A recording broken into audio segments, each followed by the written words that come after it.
নমস্কার সকলকে বন্ধুরা, আজকের এই ভিডিওতে আমি তোমাদের জন্য গুরুত্বপূর্ণ একটি চাকরির নোটিফিকেশান নিয়ে এসেছি। এখানে তোমরা শুধুমাত্র ইন্টারভিউ দিয়ে কোনো রকম লিখিত পরীক্ষা ছাড়া শুধুমাত্র ইন্টারভিউর মাধ্যমে তোমরা কিন্তু চাকরিটা পেতে পারো। এখানে দুইটা পোস্টের সম্বন্ধে আমি আলোচনা করব। দুইটা পোস্টে তোমাদের নিয়োগটা করা হবে।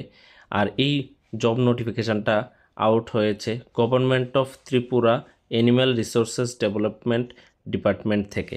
এখান থেকে তোমাদের দুইটা পোস্টে নিয়োগ করা হবে। বেতনটা থাকবে তোমাদের 20,000 থেকে 56,000 পর্যন্ত। কি বলেছি, বেতনটা তোমাদের 20,000 থেকে 56,000 পর্যন্ত কিন্তু বেতনটা থাকছে। দারুণ একটা স্যালারি কিন্তু থাকছে। এবং তোমাদের জন্য, ত্রিপুরার ছেলে মেয়েদের জন্য সবচেয়ে সুবিধার ব্যাপার হচ্ছে যে এখানে কোনো রকম লিখিত পরীক্ষা দিতে হচ্ছে না। শুধুমাত্র একটি ইন্টারভিউ দিয়ে চাকরিটা পেতে পারছো। তো চলো দেরি না করে ভিডিওটা ডিটেলসে তোমাদের সামনে আলোচনা করি। শিক্ষাগত যোগ্যতা কী কী লাগবে, বা কবে এই ইন্টারভিউটা নেওয়া হবে, বা তোমাদের স্যালারিটা কত থাকছে, কয়টা পোস্ট আছে, কোথায় তোমাদের পোস্টিংটা হবে, সব কিছু এই ভিডিওতে আমি আলোচনা করব স্টেপ বাই স্টেপ। ভিডিওটা পুরো দেখবে, কোনো রকম স্কিপ না করে। আশা করি তোমাদের জন্য খুবই হেল্পফুল হবে। আর চ্যানেলে যদি নতুন হয়ে থাকো তাহলে অবশ্যই আমাদের ত্রিপুরা জবস আপডেট চ্যানেলটিকে সাবস্ক্রাইব করে একটি লাইক দিয়ে আমাদের পাশে থাকবে। বন্ধুরা, প্রথমে চলে আসলাম work in interview for the post data entry operators. তোমাদের ডাটা এন্ট্রি অপারেটরসে নিয়োগ করা হবে। ঠিক আছে, এখানে কি কি এলিজিবিলিটি ক্রাইটেরিয়া রয়েছে দেখো। এখানে তোমরা মিনিমাম HS+2 স্টেজ অর্থাৎ 12 পাস করা থাকতে হবে মিনিমাম। ঠিক আছে, মিনিমাম 12 পাস করা থাকলে তোমরা এখানে অ্যাপ্লাই করতে পারবে। প্লাস তোমাদের কিন্তু 2 নম্বর আছে নলেজ অফ কম্পিউটার, আর কি must have computer course certificate. তোমাদের কম্পিউটার সার্টিফিকেটও কিন্তু লাগবে। এটা 3 মাস হোক বা 6 মাসের হোক, তোমাদের কম্পিউটার সার্টিফিকেট লাগবে এবং তোমাদের কম্পিউটার নলেজ থাকতে হবে। এজ লিমিট দেওয়া আছে 40 বছর পর্যন্ত। আবার যারা যারা SC/ST আছো তোমরা 5 বছরের রিল্যাক্সেশনও কিন্তু পেয়ে যাবে। মাস্ট হ্যাভ PRTC, তোমাদের কিন্তু PRTC থাকতে হবে। তারপর দেখো, selected candidates may posted anywhere in Tripura state. তোমরা কিন্তু তোমাদের পোস্টিংটা ত্রিপুরার যে কোনো জায়গায় হতে পারে। ঠিক আছে, ত্রিপুরাতে কিন্তু পোস্টিং হবে। তোমাদের স্যালারিটা থাকছে এখানে, তোমাদের স্যালারিটা থাকছে 20,000 করে পার মান্থ, 20,000। ঠিক আছে, তারপর তোমাদের দেখো, এই হচ্ছে তোমাদের যে ওয়ার্ক ইন ইন্টারভিউর মাধ্যমে ডাটা এন্ট্রি অপারেটরসের পোস্টের যে এলিজিবিলিটি ক্রাইটেরিয়া। ঠিক আছে, এখানে তোমাদের পরীক্ষাটা কততে হবে দেখো।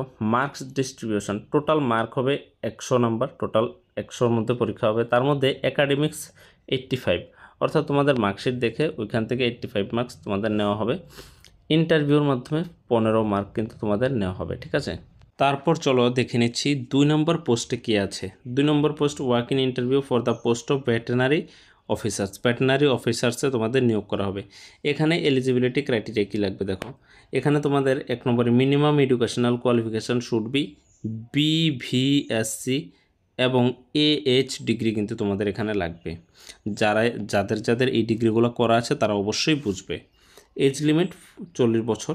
এখানেও এজ রিল্যাক্সেশন রয়েছে SC/STদের জন্য।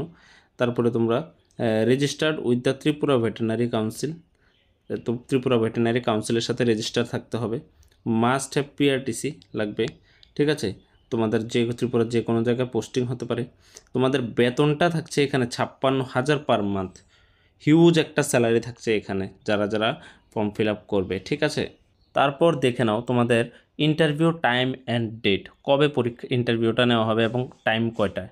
ঠিক আছে, ভেটেরিনারি অফিসারে তোমাদের ডেট দিয়েছে 3/9/2025। ঠিক আছে, 11টা AM, 11টা থেকে কিন্তু ইন্টারভিউর টাইম। এবং তোমরা কোথায় গিয়ে এই ইন্টারভিউটা দেবে, conference hall of the directorate of ARDD PN complex Gorkhabasti আগরতলার গোর্খাবস্তিতে যে অ্যাড্রেস দেওয়া আছে। ঠিক আছে, এই অ্যাড্রেসে কিন্তু তোমরা পৌঁছে যাবে। আর ডাটা এন্ট্রি অপারেটরসের ডেট দিয়েছে 4/9/2025। সেম ইন্টারভিউ টাইম 11টা AM, সকাল 11টায়। এটাও কিন্তু conference hall of the directorate of ARDD PN complex Gorkhabasti Agartala. Same অ্যাড্রেসই কিন্তু দেওয়া হচ্ছে। ঠিক আছে, ভেটেরিনারি অফিসারের এক্সামটা নেওয়া হবে 3 তারিখ এবং ডাটা এন্ট্রি অপারেটরসের এক্সামটা নেওয়া হবে তোমাদের 4 তারিখ। এখানে তোমাদের পরীক্ষাটা রেজিস্ট্রেশন টাইম দেখো ফ্রম 10:30 AM, মানে 10:30 থেকে 2 PM on the respective day of interview at the same venue. তোমাদের কিন্তু 10:30-এর মধ্যে এখানে পৌঁছে যেতে হবে এবং 11টা থেকে 2টা পর্যন্ত কিন্তু তোমাদের পরীক্ষাটা ইন্টারভিউ নেওয়া হবে। এর মধ্যেই কিন্তু ইন্টারভিউটা তোমাদের নেওয়া হবে। এখন দেখিয়ে দিচ্ছি তোমাদের কয়টা ভ্যাকেন্সি রয়েছে কোন পোস্টে। ভেটেরিনারি অফিসার্সে দেখো ইউআরদের জন্য একটা পোস্ট এবং এসটিদের জন্য একটা পোস্ট। সেম ডাটা এন্ট্রি অপারেটরও ইউআরদের জন্য একটি পোস্ট এবং এসটিদের জন্য একটি পোস্ট। ঠিক আছে, এখন তোমরা বলবে যে এসসিরা তোমরা কি ফিল আপ করতে পারবে? হ্যাঁ, তোমরা ফিল আপ করতে পারবে, কিন্তু তোমরা ইউআর হিসাবে তোমরা কিন্তু পরীক্ষাটা দিতে হবে, তোমাদের কাস্ট সার্টিফিকেট জমা দিতে পারবে না। তারপর দেখো এখানে আরও একটা গুরুত্বপূর্ণ জিনিস আছে যে তোমাদের কী কী ডকুমেন্টস নিয়ে যেতে হবে এগুলোর কিন্তু লিস্ট দিয়ে দিয়েছে। তো ফটো আইডেন্টি, তারপর মার্কশিট, 12-এর এজ প্রুফ সার্টিফিকেট, পিআরটিসি, এইভাবে করে সব কিছু, তোমাদের কম্পিউটার নলেজ সার্টিফিকেট, তোমাদের এনওসি লাগবে যারা যারা অলরেডি জব করো বা যে কোনো প্রাইভেট বা সরকারি চাকরি করো তাদের কিন্তু এনওসি সার্টিফিকেট লাগবে। তো এখানে সব কিছু তোমাদের লিস্ট দিয়ে দেওয়া হয়েছে, তোমরা ভালো করে দেখে তারপর এগুলো তোমরা কিন্তু নিয়ে যাবে। তোমাদের যদি এই পিডিএফটা, এই নোটিফিকেশানের পিডিএফটা প্রয়োজন হয় তাহলে অবশ্যই ভিডিও ডেসক্রিপশানে আমার লিঙ্ক দেওয়া থাকবে, ডেসক্রিপশানে দেখবে লিঙ্ক আছে, ওই লিঙ্কে ক্লিক করে তোমরা এই পিডিএফটা নিতে পারো এবং ভালো করে তোমরা কিন্তু পরে দেখতে পারো কি কি দরকার। ঠিক আছে, এবং সর্বশেষ এখানে আরেকটা কথা জানিয়ে রাখি তোমাদের, এটা কিন্তু তোমাদের সম্পূর্ণরূপে তোমাদের কিন্তু এখানে 12 মান্থের জন্য এটা কন্ট্রাকচুয়াল একটা জব 12 মান্থের জন্য নেওয়া হচ্ছে। তো আমরা জানি যে কন্ট্রাকচুয়াল বেসিস যে চাকরিগুলো নেওয়া হয় বা চাকরিগুলো দেওয়া হয় এগুলো কিন্তু পরবর্তীকালে ওরা এক্সটেন্ড করে, অর্থাৎ জব টাইম পিরিয়ড বাড়িয়ে দেয়। ঠিক আছে, তো আশা করি ভিডিওটা তোমাদের জন্য খুবই হেল্পফুল হয়েছে। আর যদি হেল্পফুল হয়ে থাকে তাহলে অবশ্যই আমাদের ত্রিপুরা জবস আপডেটস চ্যানেলটিকে সাবস্ক্রাইব করে একটি লাইক দিয়ে আমাদের পাশে থাকবে।